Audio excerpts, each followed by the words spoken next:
Hello friends, आप सभी का कहना है कि मैम हमें एक ऐसा एक्टिव टाइम टेबल बताइए जिससे कि हम बहुत अच्छे से तैयारी कर सकें, हम समय निकाल सकें और उसका उपयोग कर सकें।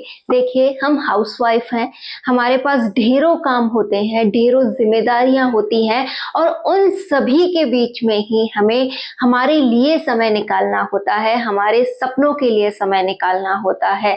तो ये उम्मीद तो हम नहीं कर सकते कि हमें हमारे मुताबिक जैसे हम चाहें कि बस अब मैं फ्री हो जाऊं और अब मेरा काम कर लूं, तो वो जल्द से जल्द पॉसिबल नहीं हो पाता है। लेकिन थोड़ा थोड़ा जो समय हमें मिलता है उसे हम कैसे निकालें, कैसे उसे अपने सपनों के लिए काम में लें और कैसे अपने रूटीन में हम बदलाव ला सकते हैं।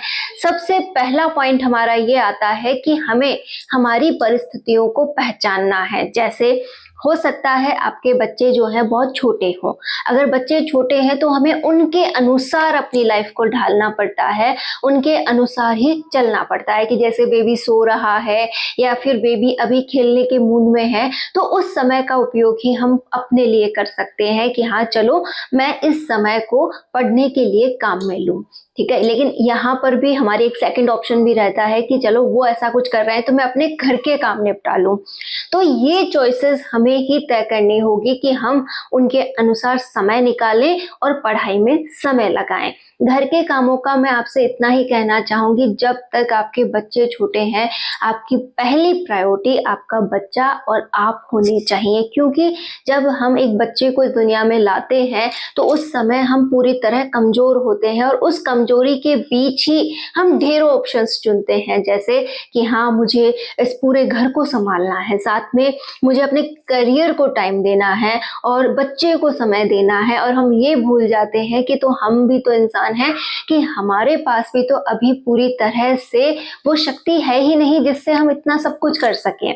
तो अपने आप से ज्यादा अपेक्षाएं उस समय बिल्कुल ना लगाएं, और अगर लगा रही हैं और अपनी कैपेसिटी से ज्यादा काम कर रही हैं तो भी आपके लिए हानिकारक हो सकता है। आज पता नहीं चलेगा, आज तो यंग एज है, धीरे धीरे जब आपको थोड़ी सी एज होने लगेगी तब पता चलेगा कि मेरे अंदर कितनी वीकनेस आ गई है, कितने ऐसे प्लस पॉइंट हो सकते थे जो मैं अपने अंदर ला सकती थी, लेकिन मैंने उन्हें माइनस की तरफ कर दिया। और रीजन क्या रहा? मेरा माइंडसेट। आपको मैं फिर से कह रही हूँ कि प्लीज प्लीज प्लीज आप अपना और अपने बच्चों पर ही अपना समय खर्च करें। घर के काम है वो कभी कंप्लीट नहीं होने वाले, बस आप ये कोशिश करें कि मुझे दुनिया को दिखाने के लिए कुछ नहीं करना। दुनिया देखकर कही क्या देगी कि हाँ बहुत अच्छे से रखती है, बहुत सारा काम करती है, इससे ज्यादा कुछ नहीं कहने वाली। बस आप ये ध्यान रखें कि जरूरत के काम सभी हो जाएं जितना पॉसिबल हो सके। ज्यादा साफ सफाई में, रख रखाव में, इधर का उधर रखने में, उठाने में यहाँ पर अपना समय ना दें, क्योंकि शरीर बहुत कमजोर है। ज्यादा झुकना, ज्यादा उठना आज आपको बहुत नॉर्मल लग रहा होगा, लेकिन कल को ये आपके लिए बहुत बड़ा पॉइंट बन सकता है। तो या तो आप ये कर सकते हैं कि जितना आपके लिए जरूरत हो वो काम कर लीजिए और उसके बाद जो भी समय मिले उसे अपने बच्चे के साथ एंजॉय कीजिए। उसकी छोटी छोटी जो पॉइंट्स हैं उन पे नोटिस कीजिए कि वो कैसे हंस रहा है, कैसे वो अपना एक अलग ही पॉइंट आपके सामने रख रहा है, उसे एंजॉय कीजिए। और उसके साथ रहते रहते अपने करियर को टाइम दीजिए, अपने आप को खुश रखने की कोशिश कीजिए। साथ ही साथ अपने लिए बहुत अच्छा आपको खान पान लेना है, अपने माइंडसेट को स्ट्रॉन्ग करना है कि हाँ मैं अपने बच्चे को एक हेल्दी लाइफ दे रही हूँ, साथ ही साथ मैं अपने आप को हेल्दी रख रही हूँ, मैं बहुत कुछ अच्छा कर रही हूँ। घर जो है वो जैसा भी आज है उससे अच्छा मैं और आगे इसे बना लूंगी, यदि अभी बहुत अच्छे से मैं इस समय का उपयोग मेरे लिए और मेरे बच्चे के लिए करती हूँ। दुनिया को जो कहना है कहने दीजिए, आप पूरा समय अपने और अपने बच्चे पर खर्च कीजिए। जो भी जरूरत के काम हो बस वही कीजिए। कोई आपसे कुछ भी कहे उसे ज्यादा ध्यान ना लगाएं, इग्नोर करें और खुश रहें।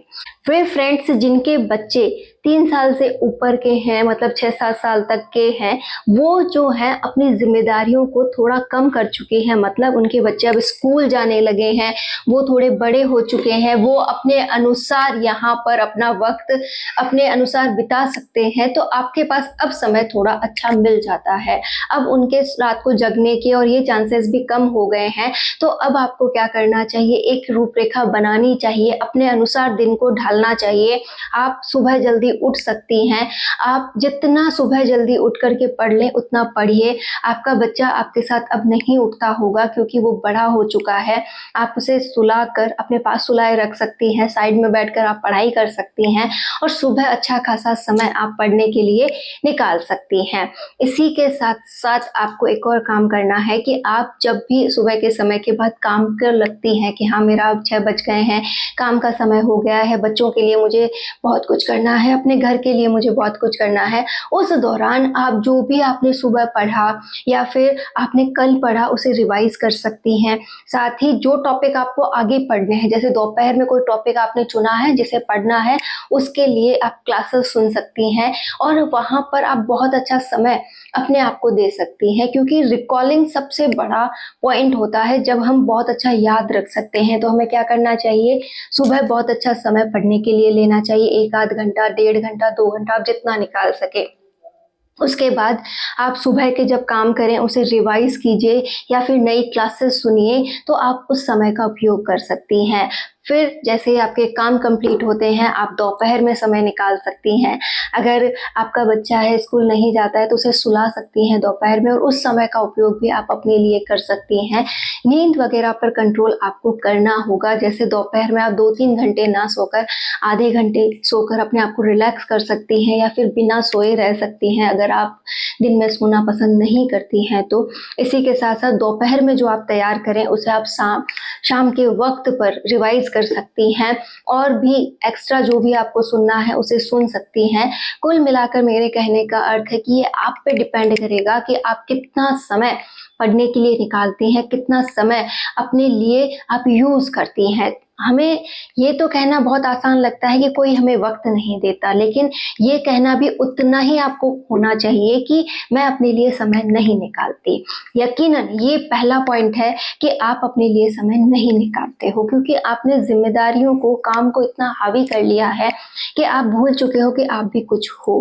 तो आज के बाद काम करते हुए भी आप बहुत कुछ सुन सकती हैं, बहुत कुछ जो पहले पढ़ चुकी हैं उसे रिकॉल कर सकती हैं। ये माइंड तो आप ही के साथ रहता है जब भी आप काम करती हैं। जैसे एग्जाम्पल, आप अगर झाड़ू लगा रही हैं तो आपको उस समय तो कोई कुछ नहीं कह रहा, आप झाड़ू लगाएंगी। आपको काम करते करते कोई क्लास जो है उसे आप ईयरफोन लगाकर सुन सकती हैं। सर ने आपको, यानी मैम ने जो भी आपको समझाया है उसे आप सुन सकती हैं। वो कुछ तथ्य आपके माइंड में ज़रूर रहेंगे और जब भी आपको पढ़ने का वक्त मिलेगा, आप पढ़ने बैठेंगी, उस टॉपिक को खोलिए और पढ़ना स्टार्ट कीजिए। ऐसा लगेगा कि ये सब कुछ तो मैंने पूरा पढ़ रखा है, मुझे सब कुछ आता है और ये वाली फीलिंग बहुत शानदार होगी। उस टॉपिक को आप बहुत जल्दी कवर कर लेंगे। तो आज के बाद आपको आपके समय की कीमत समझनी है।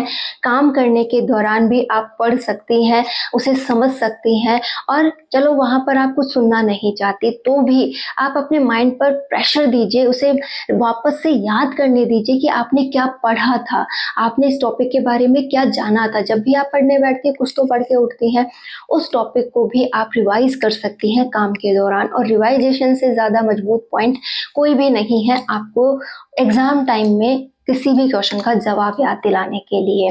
तो क्यों ना आज से ही उसका प्रयास किया जाए। तो आप अपनी दिनचर्या को व्यवस्थित कीजिए। 24 घंटे आपके माइंड में यही होना चाहिए कि मेरी पहली प्रायोरिटी मैं खुद, उसके बाद मेरे बच्चे और उसके बाद जो अदर मेरे फैमिली मेम्बर्स हैं वो आते हैं। क्यों है ऐसी ज़रूरत? क्योंकि अगर हम हमारी वैल्यूज़ नहीं करेंगे, कोई हमारी वैल्यूज़ नहीं करेगा। अगर आप अपना ख्याल नहीं रखेंगे तो कोई आपका ख्याल नहीं रखेगा। दूसरा, बच्चे जो है वो अभी आपकी जिम्मेदारी है। आपको जब तक कि वो पूरी तरह से अपने काम करने योग्य ना हो जाए, जिम्मेदार ना हो जाए, आप उन्हें जिम्मेदार बनाइए, उनके साथ खड़े रहिए। और रही फैमिली के अदर मेंबर्स की, तो वो सभी अभी मैच्योर कंडीशन में है, वो अपना बहुत कुछ देख सकते हैं, वो अपना भला बुरा सोच सकते हैं। बस आप उनके प्रति इतने रिस्पॉन्सिबल हो जाइए कि हाँ, ये काम करना ज़रूरी है, इनको इस काम की मेरे प्रति ज़रूरत है। बस इससे ज़्यादा कुछ आप उनके बारे में ना सोचें। साथ ही दुनियादारी का अगर आप सोचती हैं तो वो भी आप बिल्कुल ना सोचें। सोचना किसके बारे में है? ओवरऑल अपने बारे में। अपनी जो भी आप करना चाहती हैं उस पॉइंट के बारे में तो आप बहुत कुछ कर लें। इसी के साथ-साथ आप शाम के समय भी जब भी काम कर रही हो, आपने पूरे दिन में जो पढ़ा था उसे रिकॉल कीजिए, या फिर रात को कोई क्लासेस लेने वाली हैं उसे आप सुन लीजिए तो भी बहुत अच्छा हो जाएगा। रात को सोने से पहले आप निश्चित कर लीजिए कि आपने पूरे दिन में क्या पढ़ा था, उसकी एक्टिव रिकॉलिंग कर लीजिए, बैठिए, सोचिए मैंने आज क्या पढ़ा, क्या समझा, कौन-सा पॉइंट है जो मुझे अच्छे से आया, कौन-सा जो है मुझे नहीं आया, इसमें मुझे और क्या ऐड करना है, वो सारी बातें आप डिस्कस कीजिए। अगले दिन का रूटीन बनाइए कि कल मुझे क्या करना है, और इससे क्या होगा, आपके अंदर एक अलग ही लेवल तैयार होने लगेगा कि हाँ, मैं बहुत कुछ कर सकती हूँ। और कभी भी ये मत सोचिए कि एकाएक मुझे 10 घंटे मिलेंगे, मैं एक साथ बैठ के 10 घंटे पढ़ पाऊँगी, सभी लोग मेरे पक्ष में होंगे और मुझसे कहेंगे कि सब कुछ छोड़ दीजिए, आइए और पढ़ने बैठ जाइए, तो ऐसा बिल्कुल नहीं होगा। और एक बात मैं आपसे यहाँ क्लियर कर दूँ, शायद आपको बुरी लगे, कि अगर आपको 10 घंटे मिल भी गए तो अभी आपका माइंडसेट ऐसा ही रहेगा कि हाँ, मुझे ये काम करना है। आप 5 घंटे तो यूज़ कर लेंगे, लेकिन 5 घंटे आप इसी बात में व्यस्त कर देंगी कि मुझे ये करके आना है, मुझे वो करके आना है, ये वो। तो हमें ये पता चल चुका है कि हम ज़िम्मेदार हैं, ज़िम्मेदारियाँ हैं, घर गृहस्थी है, तो हम जितना समय मिले अपने अनुसार निकालें।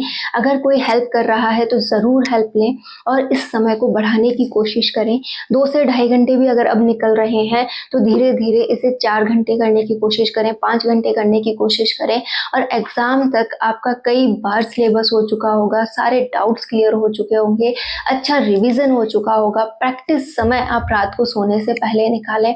अब बहुत यहाँ पर आप बहुत कुछ कर सकती हैं, लेकिन डिपेंड करता है सब कुछ आपके माइंडसेट पर कि आप इसे पॉजिटिव रखती हैं या नेगेटिव रखती हैं। तो हाउसवाइफ किसी से कम नहीं है, बस उसे अपने बारे में विचार करना है, अपने आप को एक लक्ष्य देना है जिसके प्रति वो समर्पित हो सके, बेवजह की बातों से बचना है और हमेशा आगे निकल जाना है।